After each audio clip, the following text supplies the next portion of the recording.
Le journal avec Cheikh Tidiane Diao. On parle de la situation tendue au niveau de la RTS avec le mouvement d'humeur du syndicat des travailleurs contre les mesures du tout nouveau directeur général. Avec d'abord le sit-in des travailleurs de la RTS pour faire face aux décisions prises par l'actuel directeur de la boîte suspendant l'accord d'entreprise du 29 mars dernier. Une décision qui, disent-ils, viole le droit des travailleurs. Selon donc le collège des délégués, les représentants du personnel annoncent qu'ils vont saisir le tribunal du travail pour dénoncer les agissements de Pape Alé Niang. Maman Moussania, que je vous propose d'écouter au micro de Modou Fall et Modou Diop. Nous ne pas que l'accord d'entreprise soit remis en cause par le directeur général. Il n'est pas question. Et nous avons décidé avec la centrale syndicale de l'UNSAS de traduire cette affaire en justice ou d'essayer cette affaire en justice. Les prestataires qui recevaient 300, 250 000, il les a rétrogradés jusqu'à 100 000 francs. Pour venir ensuite suspendre l'accord d'entreprise qui a été signé depuis plus de 3 mois et les agents étaient payés depuis 3 mois sur la base de ces salaires. Je ne parle même pas de ces embauches. Parce que depuis quelques semaines, il a commencé à embaucher à gauche et à droite, au moment où des pères de famille ont été licenciés tout bonnement. C'est pourquoi aujourd'hui nous sommes levés pour dire non, non et non, ça ne passera pas. Pour nous, il n'a pas question ni de suspendre ni de supprimer un avantage acquis parce que c'est la loi, c'est le droit du travail. Une fois qu'il y a ce qu'on appelle les 3 critères réunis, la fixité, la régularité et la constance, c'est un droit. Le JT de 20h de la RTS n'a pas eu lieu hier pour des problèmes techniques. La radio-télévision sénégalaise a fait savoir dans un tweet que son serveur et console de son étaient hors service. La réaction de Pape Alé Niang, le nouveau directeur de la radio-télévision nationale, se dit plus que jamais déterminé à rationaliser les dépenses. Synthèse de son communiqué avec Abdourahmane Diallo.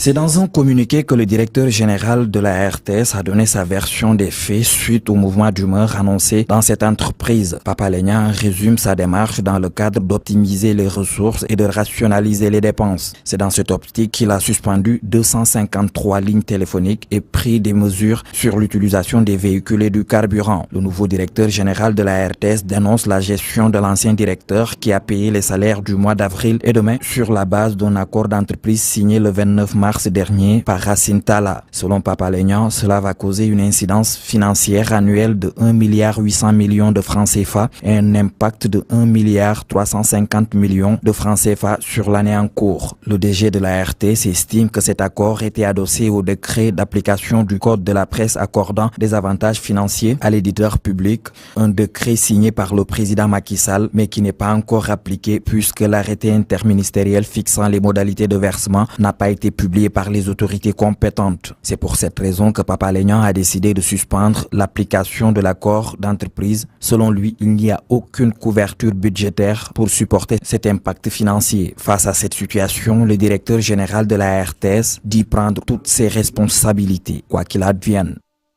Merci beaucoup Abdourahmane Diallo. Baccalauréat 2024 à Kaolack, 64 candidats exclus pour avoir amené leur téléphone portable au centre. Le président du jury 1506 a pris cette décision après avoir constaté les faits. Ahmad Ndiaye dit s'être conformé au règlement de l'Office national du baccalauréat. Je vous propose de l'écouter. Parce que il y a des candidats qui sont venus au centre avec leur téléphone. Et quand on a vu les téléphones dans les sacs et dans les salles, donc on a récupéré les téléphones et on a appliqué la mesure. Donc la mesure, c'est d'exclure ces candidats-là. Parce que dans leur convocation et dans les communiqués que le ministère a fait, le communiqué que le directeur de l'office du bac a fait, le téléphone portable est interdit au centre, même si c'est... En cas de tricherie également détecté au lycée Sergent Malamine Camara, l'élève est surpris avec son téléphone en main. Dans ce centre, plus de 1000 candidats sont en quête de leur premier diplôme universitaire. Plus d'une trentaine d'élèves absents selon le chef du centre. Reportage signé Habib Faye. Bon, ça ne fait rien du tout. Parce qu'on nous a interdit de l'amener ici à l'école. Du coup, on laisse ça à la maison. Non, je n'ose pas prendre mon téléphone. Oui, c'est trop risqué même. C'est pas 2 à 3 jours, c'est juste une demi-journée. Donc quand on rentre, on peut prendre notre téléphone, essayer de savoir ce qui se passe dans le monde, etc. Non, je n'aime pas venir. Ça n'est pas avec moi comme ça, là. C'est à la maison. C'est une décision. Pour respecter les mesures qu'on a données. Non, on n'aura pas le temps parce qu'on doit réviser l'autre matière qui suit. Donc on n'aura forcément pas le temps d'utiliser notre téléphone portable. Un tout petit peu, oui. Non, ça ne me dérange pas. Je suis habitué. Ça ne me dérange pas, quoi. Ça ne me fait rien du tout. Ouais. Non, je ne suis pas habituée, mais on est obligé. Oui. C'est dans ce centre que Ndiaye Kouli va passer l'examen du baccalauréat. Durant 4 heures, la candidate s'est penchée sur la première épreuve, la philosophie en cette première journée. Pas de temps à perdre, car à sa sortie de la salle, elle fait focus sur l'anglais. La quête du premier diplôme universitaire provoque chez elle une forte pression. Stress, volonté. Parce que genre, tu te dis que yow ak sa morom yëpp yéen fi nekk donc forcément genre da ngay jàng pour mën a def genre le fi indi en fait. Voilà, c'est ça en gros. Comme Ndiaye Kouli, nous rencontrons ces candidats qui discutent des sujets de philosophie et de la suite de l'examen.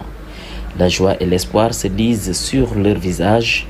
Ils espèrent que les autres épreuves seront aussi abordables que la philosophie. C'était pas très difficile. C'était sur le premier domaine. Et liberté et d'art, je crois. Aujourd'hui, les épreuves sont un peu abordables. J'ai un message à lancer au office du bac, car parfois, il y a des consignes, ils donnent des consignes pas très bien reformulées, quoi. Ça va être abordable, la philosophie. Oui. On nous a donné ce qu'on a appris, on a appris ce qu'on a appris nous aussi. Au lycée Sergent Malamine Camara, plus de 1000 candidats passent les épreuves du baccalauréat. Seule fausse note, un cas de tricherie détecté. Un cas de tricherie, et le président du jury, il était très désolé, le jury 1312. Bon, mais vous savez, la tricherie, surtout avec le téléphone portable, est formellement interdit. Donc, déjà, le port de téléphone ne faut pas amener le téléphone. Ici, les élèves font de leur mieux pour décrocher leur premier diplôme universitaire. Au premier jour, les organisateurs ont enregistré une trentaine d'absences dans les 3 jurys. Malgré l'interdiction du téléphone portable, certains s'entêtent à respecter la règle établie par l'office du bac. L'actualité des sports à présent, athlétisme, Cheikh Tidiane Diouf qualifié pour les Jeux Olympiques de Paris 2024. Alors, récent champion d'Afrique, spécialiste du 400 mètres sur Sornonata, donc va réaliser son rêve de disputer les Jeux Olympiques de Paris 2024. Cheikh Tidiane Diouf, donc, via le ranking mondial, va participer au JO aux côtés de Louis-François Mendy, qui avait déjà validé les minima pour cette compétition qui démarre le mois prochain sur Sornonata. Merci Cheikh Tidiane Diao, à tout à l'heure pour l'actualité nationale et ce sera en Wolof et sous forme de brève. Le 3 juillet 2023, Macky Sall mettait fin à une longue période de suspicion et d'interrogation. C'est ce jour-là à la télévision nationale qu'il avait déclaré qu'il ne serait pas candidat à la présidentielle du 25 février 2024. Il n'a pas participé à l'élection, mais nous le savons tous, le pays a vécu une crise politique très complexe qui a précédé le changement de régime. On parle de tout cela dans Un jour au Sénégal, un jour dans le monde.